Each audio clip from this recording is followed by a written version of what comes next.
हमारे साथ में है, हमारे लिए काम कर रहे हैं, कांग्रेस के लिए, महाविकास आघाड़ी के लिए काम कर रहे हैं।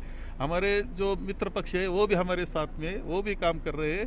हमारा माहौल आज आपने देखा होगा, इतने हजारों लोग इतना 43 डिग्री टेम्परेचर में आए थे। इसका मतलब क्या होता है? और इतना उत्साह उनमें था, 3 घंटे रैली चली, उसमें उन्होंने साथ में चले।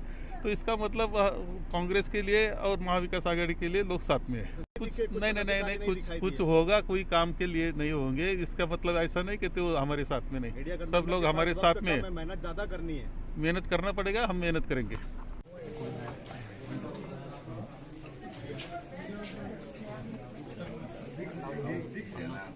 Sir sir sir sir sir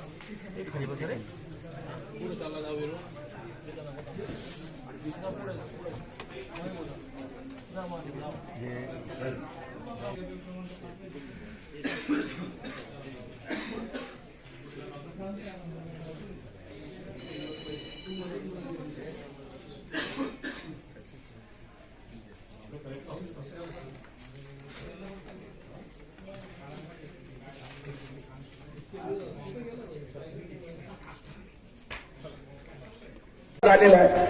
मी म्हणतो नरेंद्र मोदींचं सरकार हे शेतकऱ्यांसाठी आहे, सर्वसामान्यांसाठी आहे का अदानी अंबानींसाठी आहे? हा प्रश्न त्या ठिकाणी आपल्याला सातत्याने पडतोय। नरेंद्र मोदींचं सरकार हे फक्त मोदी, अंबानी आणि अदानी यांच्यासाठी काम करताना दिसत आहे। मग देशातले विमानतळ असतील त्या ठिकाणी निर्माण झालेली आहे।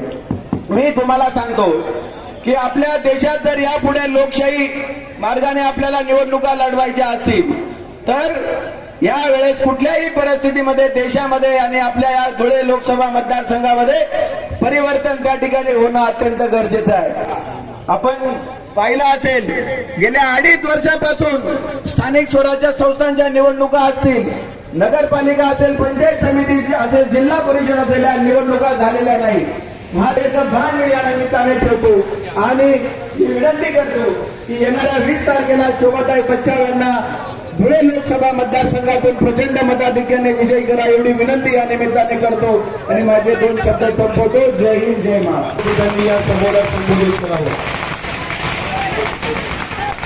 धुळे जिल्हा भारतीय कम्युनिस्ट पक्षाने आज आपल्या उद्योगात शोभाताई बच्चाव यांना या ठिकाणी जाहीर पाठिंबा दिलेला आहे।